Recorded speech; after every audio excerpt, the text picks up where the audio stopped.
What's going on, everybody, and welcome back to another review video.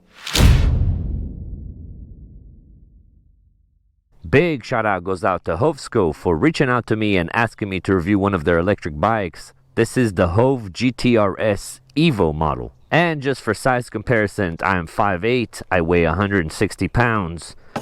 And this is what I look like on this bike. The sitting position is very nice. The seat is very comfortable. We have a generic front fork, which is very springy, and we have dual rear shocks that are very stiff. In this review, I'm going to go over everything there is to know about this electric bike. There will be chapters down below, so feel free to skip around to whatever part is of interest to you. But first, let's get started with the specs. So this is the Hovsco HovGTRS Evo electric bike. It features a 750 watt, 1500 watt peak hub motor in the rear, coupled with a 48 volts, 15 amp hour removable battery. Hovsco claims that this should give you a range of up to 65 miles depending on riding mode and riding conditions, of course. We have 20-inch by 4-inch fat tires, coupled with hydraulic brakes front and rear with 180mm rotors. This bike also has a front suspension fork, as well as dual rear shocks for a smooth, comfortable ride, a Shimano 7-speed with the Shimano derailleur, a very large, comfortable seat, as well as passenger foot pegs. In the front of the bike, we have a motorcycle style headlight that's decently bright, and in the rear we have a taillight, an active brake light, as well as turn signals. That is always good. The total weight of this bike is 82 pounds with the max load capacity of 450 pounds. And up on the handlebars we have our rear brake and our Shimano gear changer. In the center we have our display with all of the information you'll ever need. And on the left side we have our front brake, our thumb throttle, our on-off and mode selector buttons, headlight on-off button, and turn signals. And that is pretty much it for the specs. Now, as far as the price, this current model goes for $899, which sounds like a pretty decent deal, but I will have a discount code along with a link in the description if you're interested in this model. Now, one thing that I do want to note is this bike has 3 different models. So this is the HovGTRS Evo. We also have the Pro, which just has a bigger battery, pretty much more amp hours, so longer range. And we also have the HovGTRS Ultra, which features dual batteries, and that'll get you the most range. Now, obviously, the prices vary between the models, going up by a couple $100 each time. You can check that out on the website. But with that being said, let's jump into our speed test. Now, before I do the speed test, I do want to show you the starting procedure. This bike has like a 2-stage startup, let's call it. First stage is turning the battery on. We have a switch right here. Got to make sure that is on. And once you're on the bike, we have a power button over here. Hit that for a couple seconds and the bike will turn on. Now, this bike does have 5 pedal assist modes, where 0 means no throttle. It's going to act like a normal bicycle. For our speed test, I'm going to be testing mode 5. So I got my GPS app open in my pocket with the speed reset, and let's see how fast this thing can go. I'm going to be using throttle only. Now, the takeoff is pretty decent. It doesn't really yank you back, but the front of this bike feels very light, where it kind of wants to lift it, like not 100%. I don't really know how to explain it exactly, but the front just feels very light on this bike. Another thing I do want to mention is this bike comes locked in class 2 when you get it out of the box. You have to download their app, make an account, and then you can unlock the full speed of it, which turns it into class 3. So we should be able to hit about 28 miles an hour or so. The bike is showing 28. I'm just gonna go till the end of this street right here just to give my GPS enough time to catch up. This should be enough. Let's see our result. Look at that. So my phone is showing 33.3 miles per hour. That is excellent. I just love when this happens, when a brand advertises a certain top speed and you actually achieve a higher top speed, get a higher top speed than what's advertised. That is always fun, because most of the time you actually get a little bit less than what's advertised. So I'm really happy with that result. And keep in mind, like I said in the intro, my weight is 160 pounds, so if you weigh less than that, you should achieve like faster acceleration and potentially a higher top speed. That is really good. But anyways, that was our highly successful speed test. Now let's do our brake test, and these are hydraulic brakes, which is a beautiful thing to see. I'm gonna be making my way up to about 20 miles an hour, and I'll be hitting the brakes in 3, 2, go. Oh man, locked up right away. Okay, so from that light pole to where I'm at, we're looking at about 20 feet or so. So about 20 feet of stopping distance from about 20 miles an hour. Now, one thing to keep in mind, guys, these are brand new brakes and they will bed in with time and become better, so you should expect better results. But anyways, that was our brake test. Now let's talk about the riding experience. This thing is fairly zippy once you unlock it. The response on the throttle is pretty good. The only thing that's kind of weird is they decided to put it on the left side for some reason. Now, this is not the first bike I'm reviewing that has the thumb throttle on the left side. I wonder what got them to do that, but I've definitely seen it before. It takes a second to get used to it, but once you do, it's kind of like not that big of a deal, but it is something that's a bit different. As far as maneuverability, stability, all that stuff, it's pretty good. It's a fairly agile bike. Like I said, the front is very, very light on this thing, and you feel it when you're taking off. Again, it doesn't have crazy torque to the point where it wants to like loop the bike, but you feel it like wanting to start to lift the front up. I can't explain it. It's something that you'd have to feel for yourself. See how it does over a bump over here. Not bad. This is a generic fork, and I've seen that fork plenty of times before.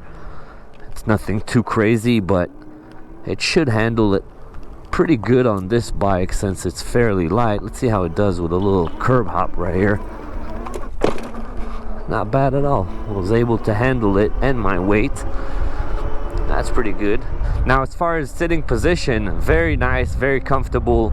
The seat is extremely comfortable. I want to show you that. I want to show you the power too, what I mean by that. So when you are letting go, yeah, you see that? It wants to go up right away. As far as the seat, very wide, and hopefully that comes across. Extremely soft. Very, very nice seat.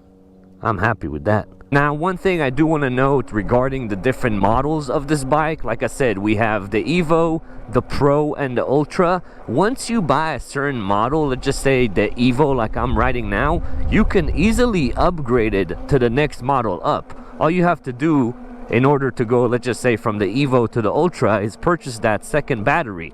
And it comes with the battery base and all of that stuff. And once you do that, you pretty much upgrade it to an Ultra. So that's a little cool trick that you can do in case you're not sure which bike you want, or you get the Evo and you want more range, you absolutely love the bike, you want more range, you can always upgrade it to the Ultra, which is really nice. Now, when it comes to unlocking the bike, when you get the bike, you'll have a QR code in the manual to download the app, or you can just search for the Hovsco app. Download that, and then the screen will have a different QR code where you can sync the bike to the app. And once you do that, through the menus, you work your way. I think it's called e-bike classes or something like that. You go on there and it just tells you, hey, you know, before you unlock it, make sure you know the rules and all that stuff, and you can just move it from class 2 to class 3. Now, if you do choose to keep this bike in class 2, of course, you're gonna get a lot more range than if you unlock it, but unlocking it is just a lot more fun. I always say this in my reviews: as soon as you pass 25 miles an hour on these things, so 25 miles an hour and faster, it feels like you're actually moving. It feels faster than what it is. So I recommend unlocking it. Of course, you do what's best for you. Let's see how it does over one of these. Man, we got some air on that one. And that front is so light on this thing. I don't understand, like, how did they achieve that?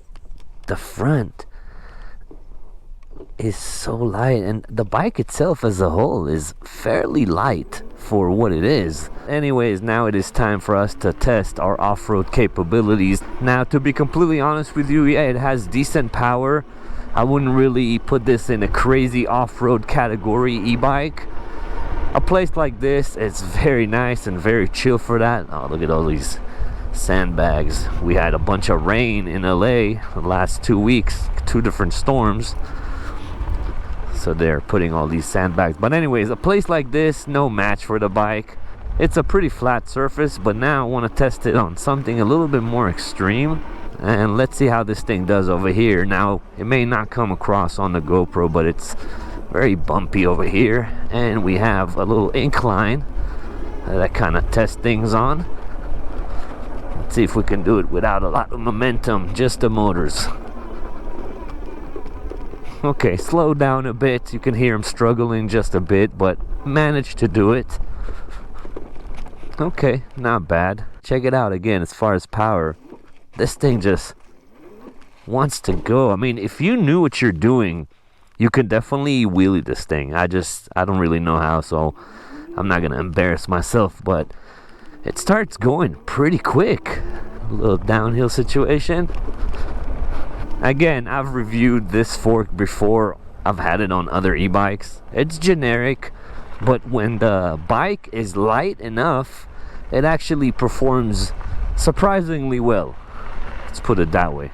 Alright, well, that went better than I expected. Again, light trail work, very good. I wouldn't really take it on extreme trails. I don't know how we would do with inclines. Alright, well, this was pretty fun little bike, that's for sure.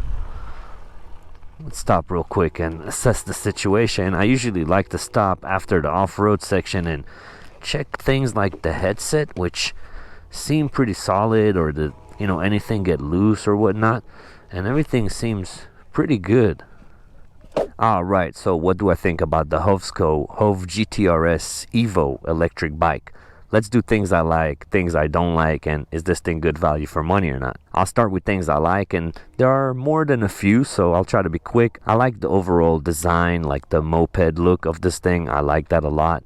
I like the power of the motor. I like the fact that we can unlock it. That is always welcoming. Another thing I really like was the speed, the fact that I managed to go faster than advertised, the unlocked advertised speed.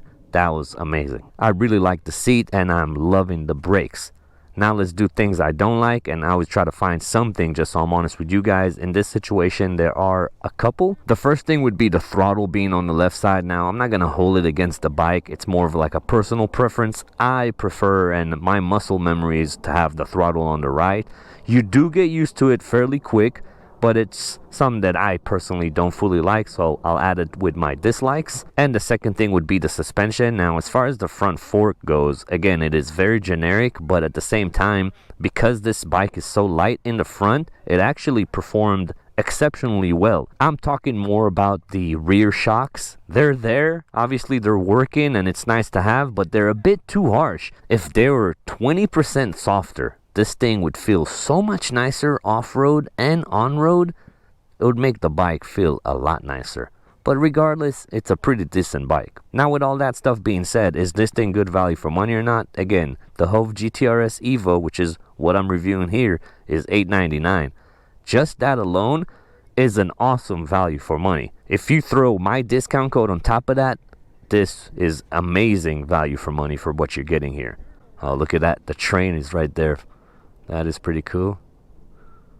Anyways, back to the bike. Amazing value for money if you include my discount code. Now, I'm pretty sure I was able to go over everything there is to know about this electric bike, but in case I missed anything, leave it in the comment section and I will do my best to answer. Also, what do you guys think about this bike? I want to know your thoughts. This has been the Hovsco HovGTRS Evo electric bike review. I appreciate you guys watching as always, and I'll catch you on the next one. Peace.